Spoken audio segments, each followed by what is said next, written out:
শুরুটা হয়েছিল এমনিতে মানে ভেতর সন্তুষ্ট হয়ে আছি।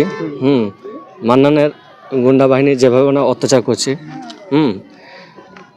আমার বাবার জমিতে ধান খেয়েছিল, বলতে গিয়েছিল, ঠিক আছে, তো বলেছে বাঁধবো না, তো জাপারেস করলে গা, এবং বাবাকে হুমকি দিয়েছে যে তোকে মার্ডার করে দেবো। তো শেষ পর্যন্ত মার্ডারই করে দিল। কিভাবে মার্ডার করেছে?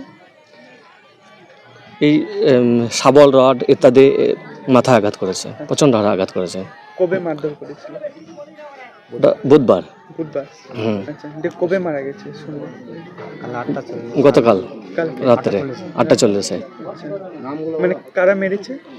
মেরেছে এই মান্নানের নেতৃত্বে এই পটল, ঠিক আছে, এবং তার ছেলে হিরণ মল্লিক, কিরণ, সাজিদ, দিলজান এবং আরও অনেকে এই নিয়ে থানাতে অভিযোগ করা হয়েছে।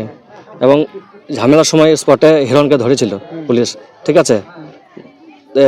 পুলিশ কোনো কী কারণবশত ছেড়েছে জানি না, হিরণকে কিন্তু ছেড়ে দিয়েছে। আপনারা কি চাইছেন? আমরা চাইছি হিরণকে অবশ্যই গ্রেফতার করুক।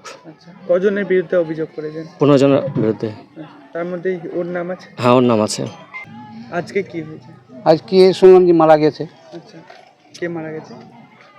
ওর নামটা হচ্ছে আপনার ভোটার শেখ। ভালো নামটা কি? আব্দুর রহমান। আচ্ছা, কখন মারা গেছে? শুনলাম 8:40 কালকে গত রাত্রে। আচ্ছা, মারা গেছে। আচ্ছা, কোথায় মারা গেছে? শিউড়ি শুভ নার্সিংহোম। কিভাবে মারা গেছে বলে মনে করছেন আপনারা?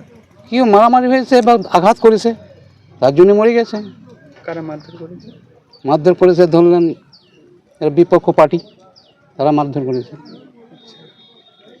তারা মারধর করেছে। হাতে কি ছিল শুনেছেন কিছু? আমি দেখিনি তো কি ছিল, কি দিয়ে মেরেছে তা তো দেখিনি। পুলিশ বুঝবে। সে তো পুলিশ বলছি সামনে শুনলাম, যা পুলিশ তো সামনে ছিল, মারধর হয়েছে এটা শুনলাম, কিন্তু আমি স্পটে ছিলাম না। এবার কীভাবে কে মেরেছে, কী সমস্যা এটা আমি জানি না।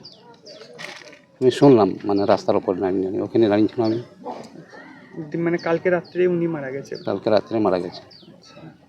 কতটা আতঙ্কে আছেন আপনারা? প্রচণ্ড আতঙ্ক আছে। আতঙ্ক তো থাকবেই, একটা বিপদ কোনো কিছু হলে গ্রামগঞ্জ সব আশপাশ সব তো আতঙ্ক হবে। আপনার নাম? সেলিম মল্লিক। আপনি কে হচ্ছেন ওনার? ওনার চাচা হচ্ছেন।